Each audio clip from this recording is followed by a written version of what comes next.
Now we move on to a film where we both, I think, had big expectations. I used to be able to say, for example, I can't think of a Woody Allen film I don't like.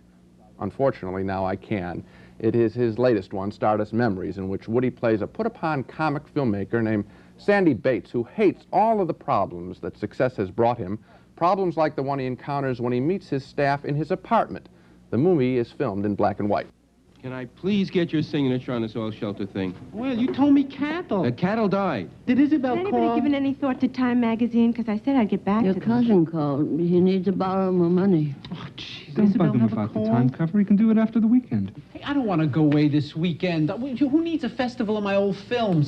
Sign here, please. It's ridiculous. And don't worry about that income tax thing. I'll be with you when you're going to see the Treasury agents. Treasury agent? Since when is it that serious? Look, Sandy, this is 2 lousy days. You drive up there, they honor you, they show you films, they ask you a couple of stupid questions, and you go home. I don't want to be on it. It's a hype. Don't be ungrateful. She's an important film critic. You promised. They sold a lot of tickets. You can't back out. You might enjoy it, the nice, clean sea air. Andy, we've got to talk about the new picture. What do you want me to say? I don't want to make funny movies anymore. They can't force me to.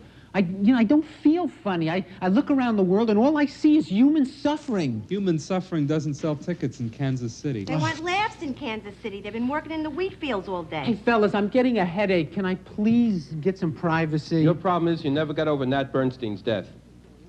Of course I never got over... The guy was 30 years old, never sick a day in his life, and then suddenly out of left field, amyotrophic lateral sclerosis. It was horrible. He's laying there in a hospital, his body degenerated like Lou Gehrig. News this weekend at the seashore. That's something you should take a month. I don't like... My mother used to take... When I was a kid, my mother took me to the seashore. Little old decaying hotels and awnings, you know? Valium. Oh, great. Just another show business tranquilizer. Hey, did anybody read on the front page of the Times that matter is decaying? Am I the only one that saw that? The universe is gradually breaking down. There's not going to be anything left. I'm not talking about my stupid little films here. Eventually, there's not going to be any Beethoven or Shakespeare or... Have a nice weekend. Oh, great. Well, eventually, the Woody Allen character does go to that weekend film festival of his work, where he is overrun by fans, by groupies, by film buffs, and by the film critic who's hostess of the festival. And eventually, the pressure of all that attention triggers a silent childhood memory.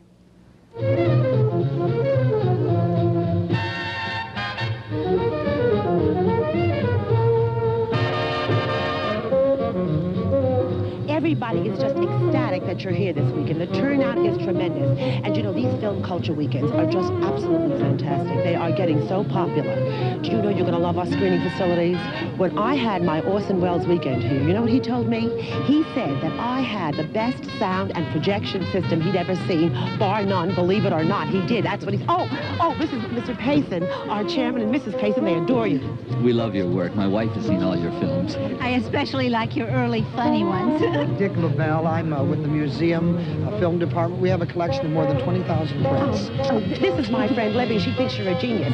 Libby just did a definitive cinematic study of Gummo Marx. Interestingly, he's the one Marx brother that never made any movies. Hello. Glad to have you here.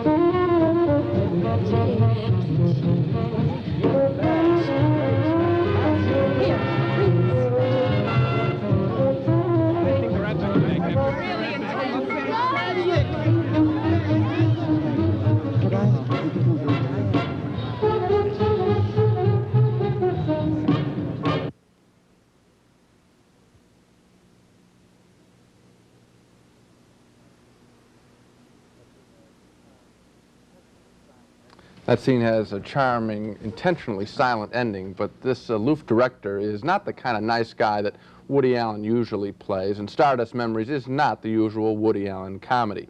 He seems to be indicting his fans in this picture and himself. He's indicting everyone in the celebrity game.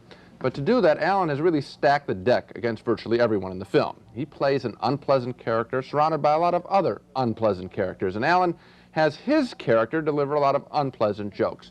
This is all in an effort to tell us that Woody Allen hates to be asked for his autograph, hates the whole celebrity game. But he says that in the film's first 10 minutes, and then Stardust Memories has little more to say. You know, Gene, I have to share your disappointment. Usually, you know, you can kind of count on Woody Allen at about this time of year after a summer of terrible movies. Comes along in October with something pretty good, but Not this time. I was really disappointed. I think Stardust Memories is a one-note movie, as you suggested. It's very shrill. He has taken as his model a 1963 film by Federico Fellini called 8½, which is on exactly the same subject, and Allen also uses the same visual style in the black and white photography. Fellini's film is about this director who's surrounded by sycophants and would-be collaborators. He's overworked, he's harassed, and yet the Fellini film carries it through. The guy works out his problems. He comes to a terrible end, but nevertheless he's done so by facing what's the matter with him. It's not true in Stardust Memories. It just goes all along at one note. He's mad, and then he's still mad, and then he's still mad about the same thing, and then the movie is over. There's another thing that bothers me about the film. I sort of hate to see Woody Allen, so creative a person, sort of chase his tail in this movie. He seems to be focusing on the media's preoccupation with him, with people's preoccupation with him. He's giving in to the very problem that he wants to solve, and I think it's just sort of unfortunate. It seems to be a small subject for him to deal with, actually. This movie is kind of self-defeating, actually. You know, in one of the clips that we just showed, he talked about he doesn't want to make funny movies anymore. He doesn't feel funny. I think in a way he feels ambiguous about humor, and he's so good at making funny movies, and I sound like one of the characters in the movie. I liked your earlier movies better. But recently he's taken on two of the great directors. His movie Interiors was based in terms of visual style on Ingmar Bergman. Now comes this movie based on 8½, and even the first scenes are the same, very similar. I think if Woody Allen wants to find a great director to imitate, he doesn't have to look any further than Woody Allen. No, I agree with you. And the other thing I want to say is I understand the problem that he's trying to deal with, at least I think I do. And it's contained in that little beautiful silent memory of his childhood. I guess what he's saying is, you know, when I was a little kid, all I wanted to do was create magic, and that's what I want to do in my movies, but unfortunately all this mess has come in on me. Well, I understand that, and it's beautifully expressed in that one little bit. But that's in the film's first 15 or 20 minutes. Then, unfortunately, he adds nothing, and that's the disappointment. Unfortunately, we're both very disappointed. Yep.